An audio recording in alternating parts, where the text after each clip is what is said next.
Hey guys, welcome back to yet another episode of Top Billers Toolkit, where me and my twin brother interview top billers from all around the world to unlock the secrets to their success. Today's guest is Brent Orsuga. Brent is a $2 million contingent biller, and he's one of the most intensely focused and motivated recruiters I have ever spoken to. His energy is truly unmatched. But Brent hasn't had a smooth journey. He was completely betrayed by an old colleague. Within one evening, he was pretty much locked out of the entire company. And with no income, he was left to look after his 1-year-old and his wife. This is really one of the turning points in Brent's life, where he would do anything to succeed and failure was not an option. On today's episode, we're going to be going into more detail of Brent's personal journey and understanding why having a chip on his shoulder has actually fueled him to do amazing things. Brent's going to be explaining why niching down is one of the most powerful things you can do as a recruiter. And finally, we're going to be understanding a few of the prospecting strategies that Brent does to grab attention online. Today's episode is going to be very intense, but in a very good way, guys. I absolutely loved Brent's energy. And after speaking to him, I wanted to jump off the pod and make 100 cold calls. I hope you love his energy as well. Hope you enjoy it. And as usual, grab a cuppa or a glass of wine, depending on when you're listening to this, and let's get into it, shall we? Hey Brent, how you doing? Good, glad to join you guys here this morning. Yeah, thank you, dude. I have seen some of your podcasts. I've seen how passionate you are, not only as a human, but about the industry, and you're doing some insane numbers, and you've got a lot of wisdom to share, so thank you for coming on the pod, dude. I really appreciate it. Absolutely. We're going to jump into our famous first question, which is, what's the number one tool in your toolkit, whether it be a strategy, mindset, or software? What would you say, Brent? You know, a new tool that was introduced to me that I'm loving right now is called MetaView. So the website is like metaview.ai. I don't know if a lot of people in the UK, for example, are using this, but it's an amazing tool because what you do as you call a candidate, it's going to recap your entire call and then send you a bullet point breakdown afterwards. And you can do this on Zoom, Teams, any kind of video conference. I've really enjoyed it because I'm old school. I'm pen and paper and taking notes. So what I've really liked is this allows me to be more present. I'm not trying to be in two places at once, right? I'm not trying to take notes while I'm writing stuff down or trying to ask questions. So it allows me just to really be present and engage with the person, knowing all that information is going to come my way anyway. So I highly, highly encourage that for any and all recruiters. Awesome, dude. Yeah. Sorry, Ben, we can say something. I was going to say, how long have you been using it for, Brent? MetaView? You know, it was introduced to me, I would say 3 or 4 months ago, and now I'm totally hooked. The best part about it, I believe they actually give you like a 25 free conversations to beta test it out. So you really have nothing to lose. But it's amazing how it's going to decipher everything that you go over with these people and then just shoot it back to you, because we'll tap into some of this, but this is what I'm really big on. I don't play in the resume game. I want to tell the whole story of who the person is, not the paper. And so this does a really good recap of that. Interesting. Cool. I want to get into your story, Brent, because I found it really fascinating. There was a particular moment in the beginning of your journey that was quite I guess not an eye opener, but it was a difficult journey, just to say the least. And I think you took that energy but used it as fuel. But can you, for people that don't know, would you mind just telling us about that journey, if that's okay, Brent? Yeah, I think, look, everyone has a how did I get into recruiting story, right? So I'll even go back a little bit further because I think this is also important. So, you know, coming out of ASU, I went to Arizona State and I got recruited by Enterprise Rent-A-Car. So they really recruited a lot of athletes. Basketball was my thing. So I had a lot of success there, leading people, hiring, training. So at, 23, 24, this was already part of my background. There was a local management recruiters. MRI is really a big kind of franchise model here in the States. And they contacted me, but what I didn't realize, they came to me as a candidate. I didn't have a story that said, let's keep the best and place the rest. So they looked at me and they said, well, we don't want to place this guy at a company. We want him working for us. So that was my introduction to recruiting. They talked me into coming and working for them in the construction industry. So construction in Arizona from, call it 03 to 08 was booming, but I didn't know anything about construction, but I knew how to talk to people. And they put me into like a blue collar type industry where it was very easy for me to relate to people. Well, fast forward, we had the global crash in '08. And this is when I made a shift. And this is going to make sense in a second into supply chain and trucking. Mm, And I teamed up with a local company here to do that. And what I realized is construction and trucking are pretty similar. mm, You know, it allowed me to kind of be myself, talk the way I talk. I could gel with these people. You mm, know, you put me in accounting or legal or finance, might be a little bit of a different beast. mm, From '09 to 14, I was running with an individual where we had a lot of success. We're taking on clients. It was a firm. And then this is the day that changed my whole life, if you want the truth. On May 1st, 2014, I got my email just stopped working out of nowhere. No heads up, no red flags. And I remember messaging the person saying, hey, something's off, and didn't get a response. 5 minutes later, I get an email that our partnership is done. No phone call, no heads up, no red flag, no conversation, done. mm, So at this time, I'm 37 years old. I have a 1-year-old child, and I realized really quickly my whole life just changed. And I have to go into decision mode. Within 48 hours, I went straight offense. I started to tap into my network and realized that really at this point, I could go two paths. I could go out and get a job, or I could bet on myself. mm, Within 48 hours, I started a company from nothing. And I think this is important for your audience to know. When I say nothing, I mean nothing. Because you got to remember, I had no heads up. So I didn't have months and months of a business plan. I didn't have cash reserves. I didn't have a website, agreements. Oh, I didn't have clients, by the way, either. Usually you kind of need some clients to start a business, right? When I say I was starting from zero, I remember sitting in a bedroom with a laptop being like, what do we do? mm, What's next? But I'll tell you what I did have: 1-year-old kid, a wife that depended on me, and a chip on the shoulder like you wouldn't believe, right? Because I mm, carried that and I used what I'm going to call that dark energy or that fuel to turn me into an absolute monster to go into action. mm, So I didn't sit there and cry and swirl and why me and play victim. I went at the complete other way of watch this. I'm going to mm, show you why you just made one of the biggest mistakes you're ever going to make. And I'm going to make sure over the next decade, you watch my success and watch me winning at the highest level possible. And as you can probably tell, I still carry that to this day. I play a little angry, but it's a mm, mental trick that I play with myself to go into high level intention. mm.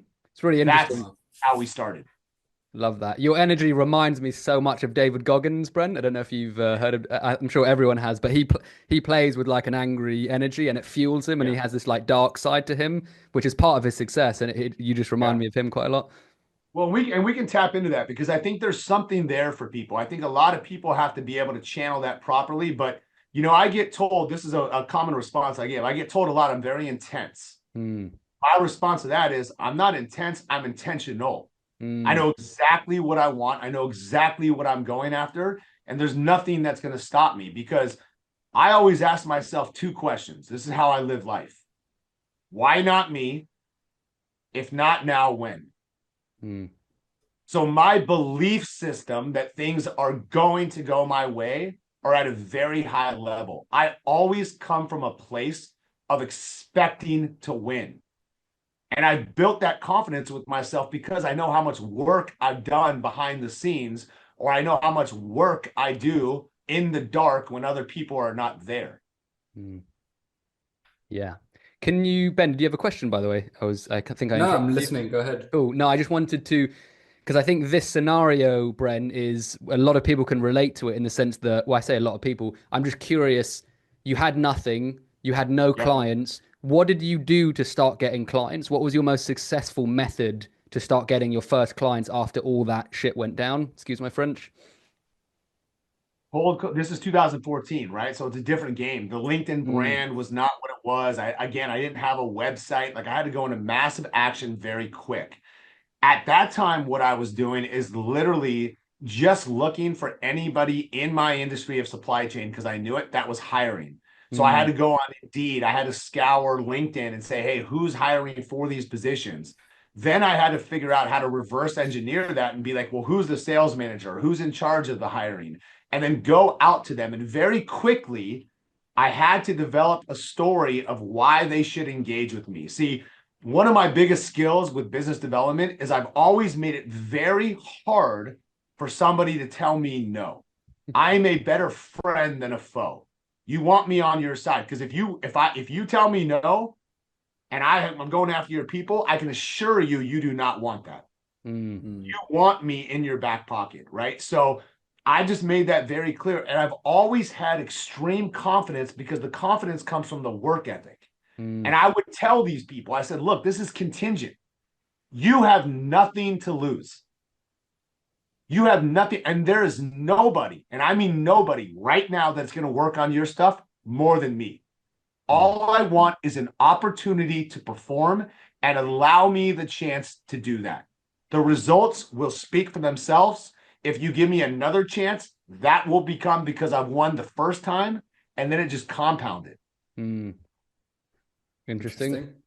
And that's really interesting, Brent. And so 2014 to now, how has your business development strategy changed, do you think? Well, early on, I hate to say it, like many recruiters, you're saying yes to a lot of stuff, right? Because I need the work. And so think about this. I look back on some of the agreements we did back then, and I'm like, gosh, I was doing flat fees. I was doing 10%. I was doing whatever I had to do to take care of my family. I was probably even taking on stuff that now looking back, I would not. It's subpar in my mind. Doesn't mean they're bad people or bad companies, but I also had to pay my dues. Now you fast forward 10 years and a lot of placements. Who's in control to say no now? I am. So now I represent some of the biggest logos out there because we've produced at such a high level. Now I don't have to bend on pricing. I can hold firm. And now I'm in a position to work on what we want to work on, which is the complete power shift. But you got to think that took a decade. In this world of instant gratification and everyone wants to win right now, you sometimes forget that you're using those companies and those situations to increase your skill sets to be able to gain that confidence and get better clients. Interesting. So am I right in saying, Brent, your reputation does a lot of the speaking now and you don't have to go out hunting for business anymore? Or does that still happen? Do you still do business development? The business development for me is because it's something that I want. So I will seek it out. So now when I'm going to conferences, I'm seeing certain companies or hearing about them behind the scenes, even from candidates I engage with. I said, wow, I'm not familiar with that company. That one has my attention. I even nowadays talk about, again, how much different it was than back then. I have a lot of like private equity companies who will come to me and say, hey, we're pouring money into this company or we're going to get this baby off the ground. We heard you're the guy to help us do that. So that goes to say too, yes, you talk about reputation. I think a lot of us discount how many conversations are happening behind the scenes. Think about what we do with candidates, right? You're texting someone, hey, what's the real deal with this guy? Is he the real deal? Is he all talk? That happens for recruiters equally. Yeah, interesting. Sorry, Sam, I'm just gonna have one last question. Go ahead. What, Brent, so I completely get that. And you've obviously built up this amazing reputation and confidence and expertise. So business development and or acquiring new customers is probably a lot easier. If there's a recruiter listening to this who doesn't have that same reputation, who still wants more business, what kind of words of wisdom would you give them in terms of anything about strategies, tactics, or ways to get your foot through the door with kind of net new clients? Well, I think number one, you have to have a very strong story. This is going to go back into something I'm sure we'll tap into later, which is niche. Riches are in the niches. And I think if you're just a recruiter aimlessly going about saying, well, I can work on this job, I can work on that job, there's nothing special about you if you want the truth. Here's a kind of a funny story too. Back in 2014, when all this happened, I took and I said on my LinkedIn header, the top recruiter in supply chain and logistics. I didn't even have clients, but I had belief. But I also knew, think about confidence, right? Yeah. And I still carry that to this day because that's real estate. But it was also intentionally tricking my mind into believing that that's who you are. I believe I'm that guy. I'm going to carry myself accordingly. And I knew when people would do their due diligence or creep behind the scenes like we all do, that would be something they say. So I was telling them a story without even having to say anything. It was creating curiosity. It was intriguing to them. And so if I'm not getting the business development I want, I would think, am I really laser focused on a specific niche? Mm. Can I come from a lens that I am a good person to know because I can give them value no matter what of what I'm seeing in the marketplace, of what I see their competitors doing? Compensation models, commission models. I'm aware of layoffs before they happen. I am a good resource for you, whether you use me to hire or not. You want me in your network. There will be a time when maybe we do work together, but you always have to plant more seeds, more outbound activity than I think people understand. Mm. That's an interesting point. I think that's really just to kind of riff off that. When you say you always need to do more, what can you elaborate? What do you mean by that? Recruiting is a contact sport. Mm. Recruiting is a contact sport. I don't care if you talk about recruiting or headhunting specifically. I can guarantee there's not one recruiter who has gotten on 10 calls and they're 10 studs. No chance, doesn't happen. So the more people you talk to, the more you start to understand what a high performer looks like, what is good, your own personal caliber and definition of I'm putting my name behind this will change. The reason that people deal with a lot of average or low performers is because they get excited that someone just responded to them. And so they feel like they want to show that to their client. I am very, very picky. And this is an important thing too. In recruiting, you're only as good as two things: the logos and companies that you represent to the market. And number two, every recruiter should remember this: you are what you show. You are what you show. Your identity is always going to be linked to the caliber of the person that you show a company. If all of a sudden I'm showing average people, that's my identity. They will push back. Even to this day, Ben and Sam, when I show a candidate to a company, 98% of the time, because of the reputation and trust I've built, they'll say, set it up. They don't question me. The minute a company questions you, you're done. Always stay at the highest level and show them something others can't. And if you were to choose again, if a recruiter is listening and they're like, Brent, if I was to choose one outbound activity that you think is going to get me the best ROI, what is that? Do you think, is it cold emailing? Is it cold calling? Is it turning up at someone's door and literally barging it down? What do you think is what would you say? Yes, all of it. I'm all offense all the time. I touch you everywhere. Now, we'll get into this, I'm sure, later too, but I'm also very visible. There's a part of the LinkedIn branding that is associated with all this. If you are a nobody that isn't even on the radar of a company, you're hiding behind a static photo that's probably 7 years old, they don't feel like they know you. If you want to know a real trick that I do, you want to know how many times I grab my iPhone and I just make a little 30-second video of myself, and if I'm able to get a cell phone number for somebody and text it to them. You know why? There is no chance, if somebody texts you a video of themselves, that you don't hit play out of curiosity. Think about that. You're just going to be like, who is this person? Why am I seeing their face? I want to click play. Then I can make it direct, and you can feel my energy, when you can see my emotions, when I'm so clear and concise around the purpose of why I'm trying to engage with them, the responses I get there are very, very strong. Again, I come off very confident, but confidence comes with competence. I know my stuff in my industry, in my niche. And if they were to ask about me, I know what they're going to hear on the other side. Again, I'm a better friend than a foe. You do not want me coming after your people. And I make that very, very clear. I don't threaten, but I make it very clear that here's the thing too. Why in the heck would a company not sign a contingent agreement with me? Why? Think about that. Why? Why would you not want to know the network and people that I can access?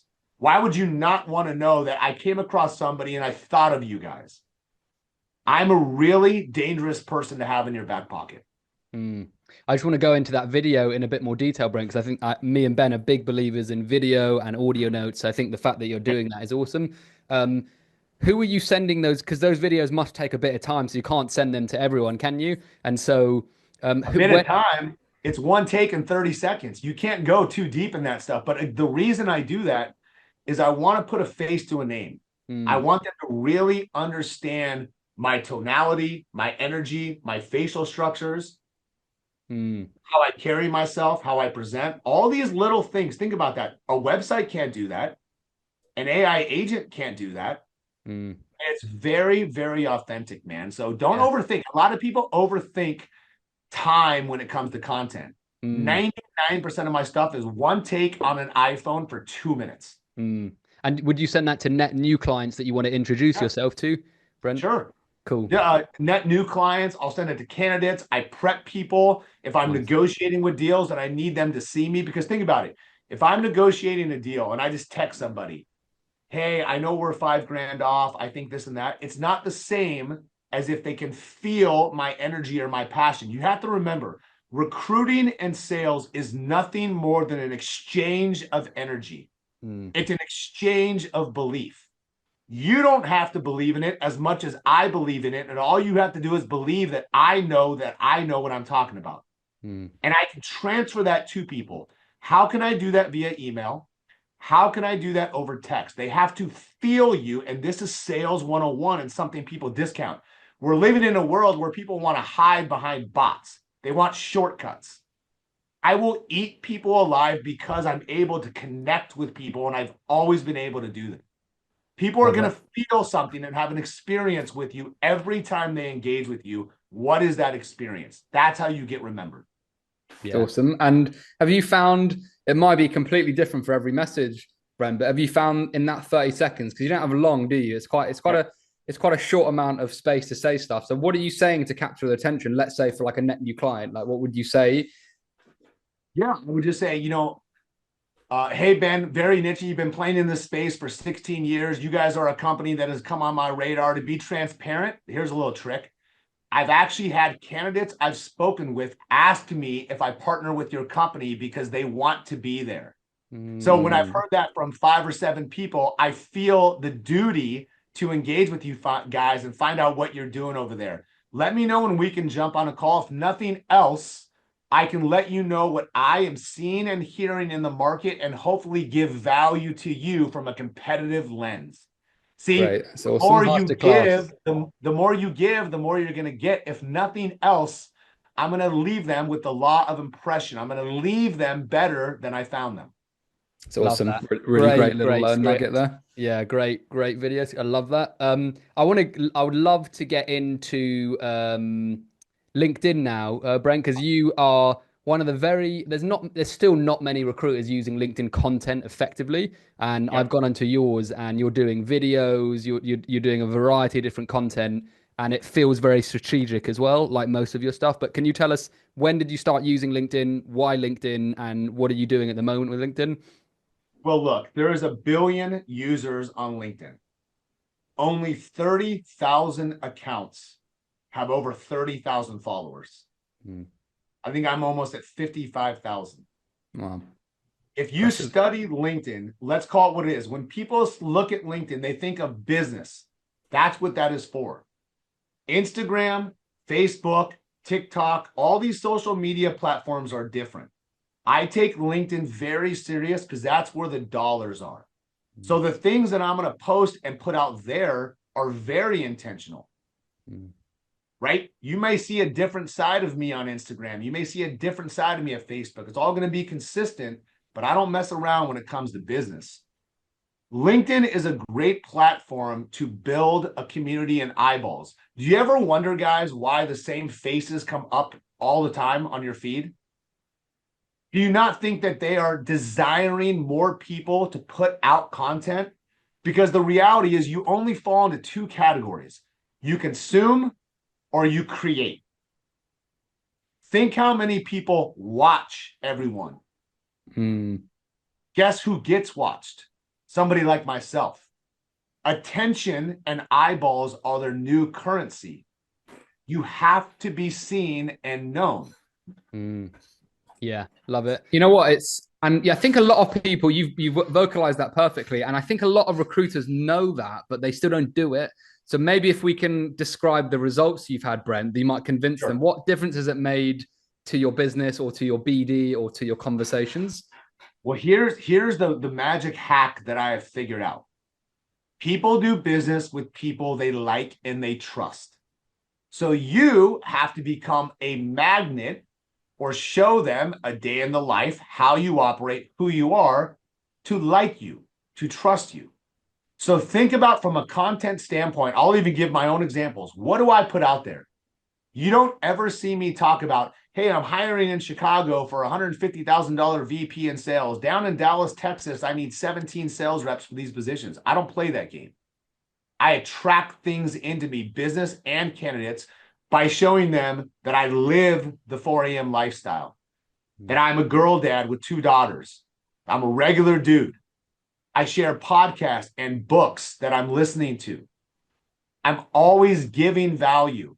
If I see an article on Business Insider or Forbes or Entrepreneur around hiring and business and trends, I'm sharing that with my audience. I want to be a very consistent person in the feed, because what happens is when I reach out to somebody, I want them to say, I've heard you, I've seen you, I've recognized you, and my response rate is going to be 10x. And at the end of the day, ultimately the mindset, I just shared this on another podcast, was always this: he seems like a good dude. He seems like a good guy. I will back it up from the business standpoint. But again, nothing I do is self-serving. Here's a really good question for your audience to ask yourself. Are you trying to be an influencer or a person of influence? There's a massive difference in the two. When you think of an influencer, think about it. It's very self-serving. Look at me. I'm chasing likes for dopamine, right? Selfies, lifestyle, abs, cars, travel. When you can be a person of influence in your industry, because I niche down, I become a name that is known, respected, and wanted to put out content. So I'm giving value in anything I see that can make people better. I love that. And this is a good transition into, there was something you said which is not spoken about enough, but it was the high performance brand you're building. And specifically what you said was you want to scare away the average. And I love that. And can you just go into a bit more detail of that, Brent?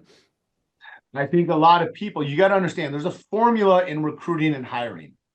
A lot of companies are asking people, I hate to say this, who are 6s to go chase 10s. It's never going to work. The old formula in recruiting is C deals with C, B, B, A, A. An A recruiter is not going to show a C person, and a C recruiter is not going to resonate or attract A talent. The formula is off. So for me, by showing I live this lifestyle, I wake up at 3:30 every morning. I'm at the gym at 4 o'clock, right? I'm always hustling. I'm always moving. I'm showing you that is going to resonate more with high performers. Who do you think I want from a client standpoint and a candidate standpoint? Average people should be scared of that I don't relate with that guy. I'm going to go talk to somebody else. Good. Please do. So again, I have become a magnet because that is the lifestyle that I live. That is what resonates with the people that I personally want. I love that, man. Yeah, I really love that. Ben, did you have a question? No, I'm sure another one will come, but go ahead. Cool. What I also wanted to understand, can we actually go into your, I love understand, especially someone like you, Brent, who's up at 3:30, gym at 4.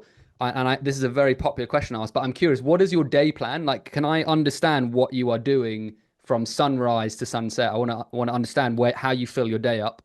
Yeah, I'm robotic. So, but very, very efficient with time. So 3:30 wake up, at the gym at 4. I'm usually there till 6. And one of the things that I always do is I'm always consuming content via podcasts. So not only am I going to move my body, but I'm also going to feed my mind. So I'm already starting the day on a positive note. I'm a big believer in win the morning, win the day.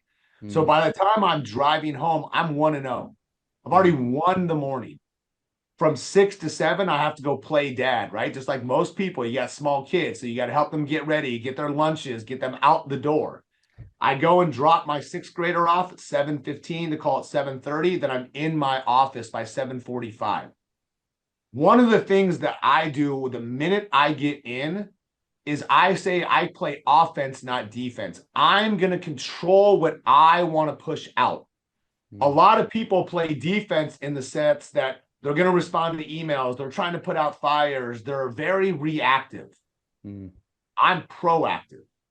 I'm going to dictate what I want to tap into from a candidate standpoint, from interviews we have going on, offers that may be stuck. I'm sending out text.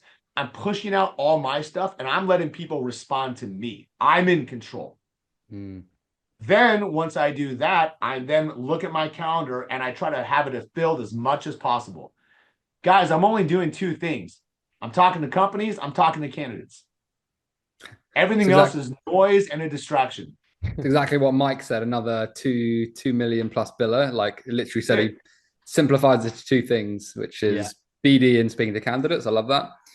Everything else, you don't think I get requests all day long? Can I grab 15 minutes here? Can I pick your brain on this? I'm very selective with my time. Here's another little hack I'll give you that I would discover. There's a little device here called the brick. Okay. Cool. Costs $50. What I do is I have this in my office. I grab it and I tap my phone on it. I can then designate what apps I want to be removed from. I want to remove distraction. I want to remove Instagram and TikTok and Twitter and anything that's going to pull away from me. So I do that intentionally. I almost throw this thing because the only way I'm going to unlock it is I have to re-tap it. That's cool. That's so clever, I'm man. forcing myself for $50 to go into action. And then for me to answer your other question, I'm very good on time blocking. Because I think it's a big ask in 2025 to ask people to lock in from 8 to 5, no distractions. We're all human. So I work in what I call sprints. I work for 30 minutes undistracted, give myself a 10-minute break. Work for 1 hour undistracted, go take a walk for a half hour. Because I know that during those time windows, I can absolutely laser focus, all blinders on, lock in. And that allows me to do searches. It allows me to be present and focused on any phone call that I'm doing and not be pulled or distracted or 2 places at once. How many times you guys been on calls and people are looking down at their phone? Like this, right? 2 places at once. I'll play that game. You get me, you get me. Yeah, I love that. I actually a big believer of that as well, Brent. Great way to work. I feel like you have more energy throughout the day as well because you're rewarding yourself with breaks, which is really cool. But yeah, great little tip. Love that. Did you have a question, Ben? No, go ahead. No, what I found really interesting is you've built 2 million with a pure contingent model, Brent, and other recruiters I've spoken to, a lot of retained would be like, how the hell does Brent do that on a contingent model? Are there any tricks that you've discovered on the contingent model that have allowed you to be super efficient and make so much money on contingent? Yeah, when you're cranking like that, it's hustle. I mean, you can say that whatever you want. I mean, I just get after it all day long, every single day. It's a lot of outbound activity.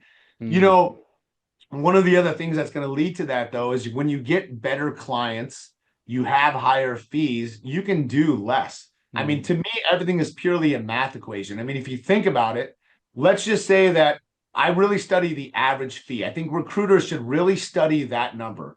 The higher the average fee number, the less deals you have to do to manipulate or get to the revenue mark you want. I'll use high level numbers. If I want to do 2.5 million in revenue and my average fee is 25 grand, I only have to do 100 deals. But I don't focus on 100 deals the same way people may. I break that down and I always make these numbers smaller. This was taught to me and I hope people can get value from this. Number one, I don't have to do 100 deals. I got to do 25 a quarter. So I focus on, I make every number smaller. And then here's another mental trick that I do that really works wonder. Number two, I have these numbers in front of me at all given times. I know exactly what I'm chasing, exactly what I'm pursuing. You can call it a human GPS. There is nothing loose about me. Everything is intentional. But the other trick that I do is on every deal, I already come from a place that happened. The 2.5 is my year. Already done. So now every deal that I do, I work away from it. 2.5. Nope. Now we're down to 2.2. Guess what? We're at 1.8. Now we're at 1.4. Now I'm at 700. So I, again, make every number smaller. And then you can start to create belief internally or to your team, because you're like, look, guys, we got momentum. We're almost there. We're getting closer. If everybody shoots up, the number seems bigger. I work away. Remember, I talked about 25 deals in a quarter? Well, every deal, 24, 18, 12. Crap. I only got 6 more to do. I'm going to crank it up, be a little more intentional. I think if people started to implement that, they would notice a shift. I love that. Yeah, that's something I'm actually going to do as well. How do you, when in terms of how you actually visualize the numbers, how are they presented? Are they on a board or a piece of paper? Like where are they? Oh, I wish I could show you. Well, number one, on my phone, which I'll try to share, I have number of placements I want, average fee, and the millions in revenue that I want. I love And that. it's another thing where it says, I will, I can, I must. I see this every day. I had a graphic made, and I can tap into this graphic stuff because it's real.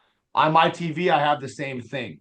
On my whiteboard in front of me, I have all these numbers. I have the yearly revenue number, I have my average fee, and I have how many deals left in the year and the quarter. So I have to see it constantly. It constantly has to be in front of me so I know exactly what I'm pursuing. Think about how many people just wake up on a Wednesday morning and be like, well, what are we gonna do today? Let's see what the world is gonna bring us in recruiting, right? God, if I get a good call, if I do a couple deals this month, that's very loose. If you are casual, you will be a casualty. The reason I've been able to win at a high level, win these awards, produce consistently, not be a one-year wonder, year after year after year, is because everything comes with intention and purpose. I know exactly what I want. Remember, I told you I'm not intense, I'm intentional. Prime example, man. What's going to stop me? Why not me? If not now, when? That's how I roll 7 days a week, all gas, no brakes. That's just real talk. Do you have a question? Sorry, Ben. I have to keep asking. It was actually off. I was actually going to ask, when do you take a break, Brent? Because you sound so intentional / intense that I strike me as a person that's always working. Like, when do you actually switch off? Look, I mean, I hate to say this, but I live a boring lifestyle, but it's by intention. I'm 48 now, right? So I've done a lot of things that doesn't get me excited. I'm still a dad of 2 young girls. I'm still a husband. I still have certain things that I have to, lean into. But I don't really go out. I don't drink. I don't, partake. If it's not going to serve me or make me better, I'm not putting myself in that situation. I find joy in hiking mountains. I find joy in playing basketball with my buddies. I love to work out. That is a release. That is a mental release for me. So I just dumb down my world and I make it simple where there's not a lot of distractions for me. So for me to calm myself or find peace, look, man, I might be older. I know I'm older than you guys. The older you get, the rooms get bigger and the circles get smaller. And that's okay too. You can't appease everybody. Love that, man.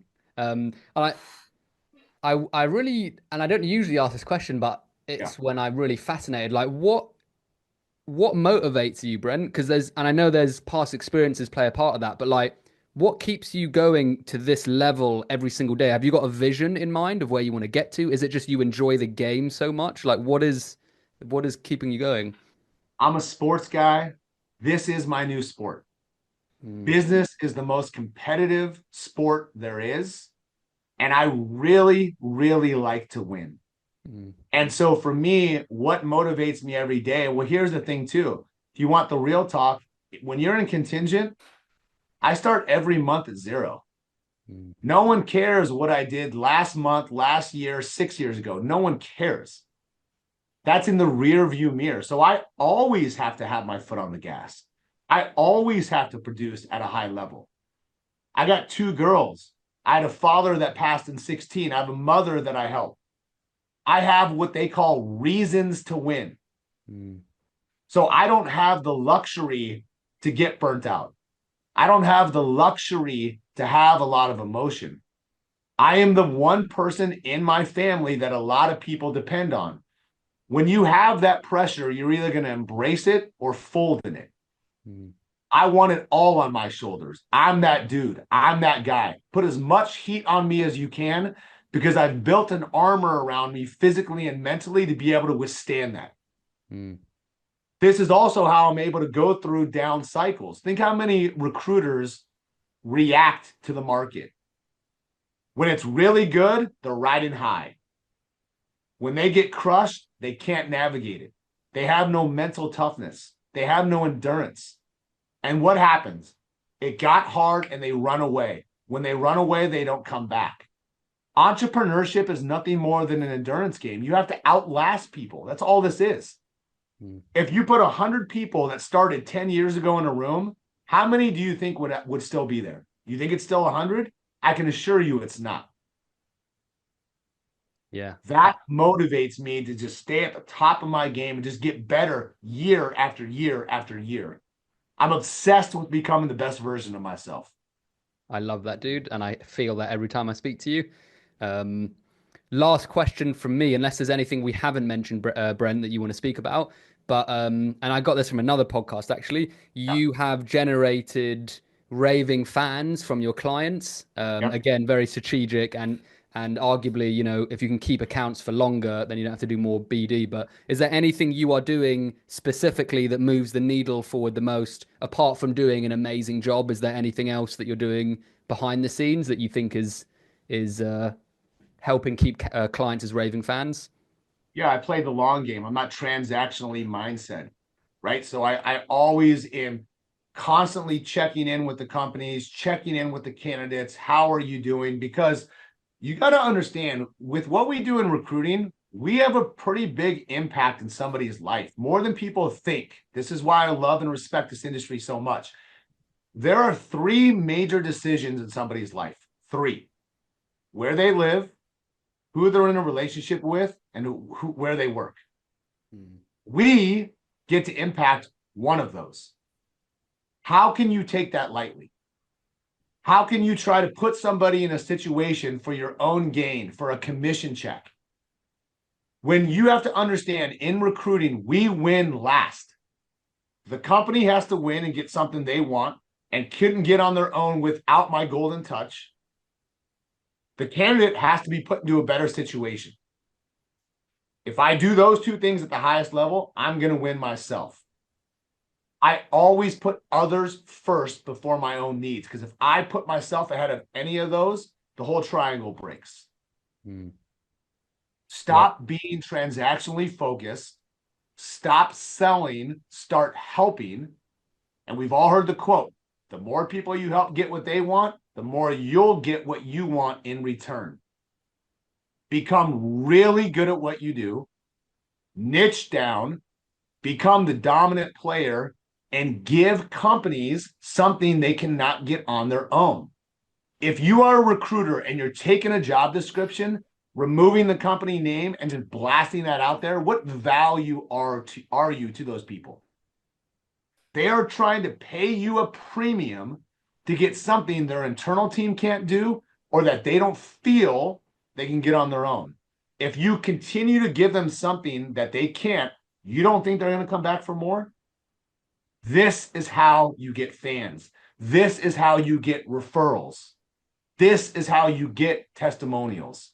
All these things compounded. Love that.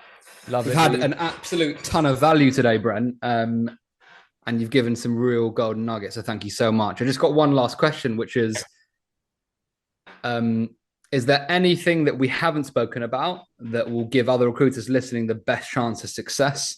Anything that we've missed, do you think? Maybe we haven't, but I'd just like to end with that.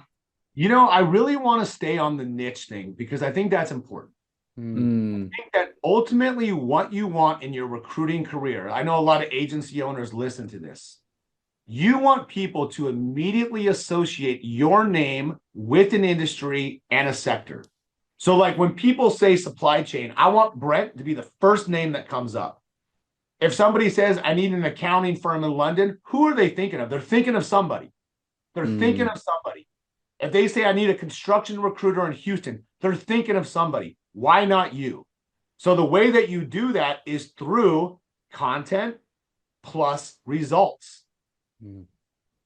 You have to be out there. You cannot hide behind a static old website and a picture and not become a magnet to draw people in. Because money follows attention, good or bad. People that are known and seen, there's an instant credibility. There's science around this. There's podcasts you can listen to. There's even an amazing book people should pick up called Hook Point. You have 3 seconds to catch somebody's attention when they're scrolling. So your game is going to be so much harder if you're just hiding behind the scenes, twiddling your thumbs, waiting for stuff to come to you. What did I say earlier? Offense or defense?